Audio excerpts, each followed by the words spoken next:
Fair housing bill to Congress that addresses the deep racial divide, not just in the South, but in neighborhoods across all of America. Blacks lived in one area, whites lived in another area. There were provisions that you could only sell your house to a white. You signed that when you got your mortgage. Banks imposed these kinds of covenants to protect the property values of the houses.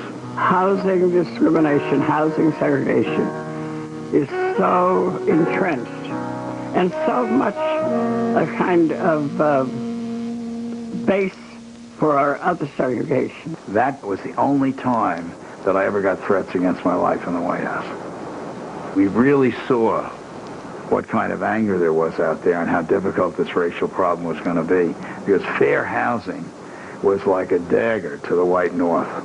This was not focused on the South anymore. This really nationalized the civil rights issue. The white backlash, 4 days later, it got an awful lot. For all of you, and I think sad news for all of our fellow citizens and people who love peace all over the world. And that is that Martin Luther King was shot and was killed tonight in Memphis.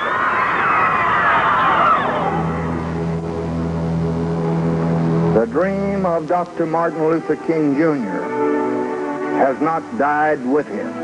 Men who are white, men who are black, must and will now join together as never in the past.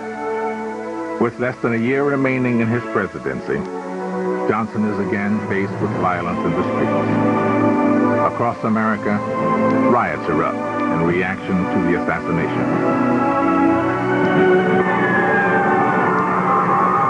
He was terribly worried that this would really tear the country apart.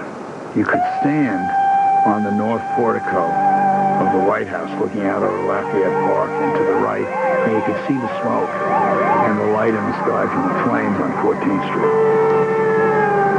The other thing to remember about Johnson, in the worst situations, he never lost a sense of humor. One night I brought him this message saying that Stokely Carmichael, the firebrand, black revolutionary, was on the corner of 14th and U Streets in the black section of Washington. Carmichael was organizing a mob to march on Georgetown and burn it down. And Georgetown was where all the columnists and TV commentators and Washington Post editors lived. And Johnson took this message, read it aloud, and said, I've waited 35 years for this night.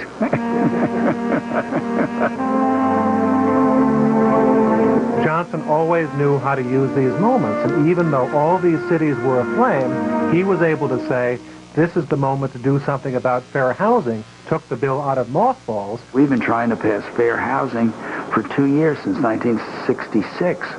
And 2 days after King was assassinated, he said to me, we're going to get the fair housing bill. I'm going to go to Speaker McCormick. We'll at least get something out of this assassination. Johnson refuses to give up. On April 11, 1968, his Fair Housing Act is passed.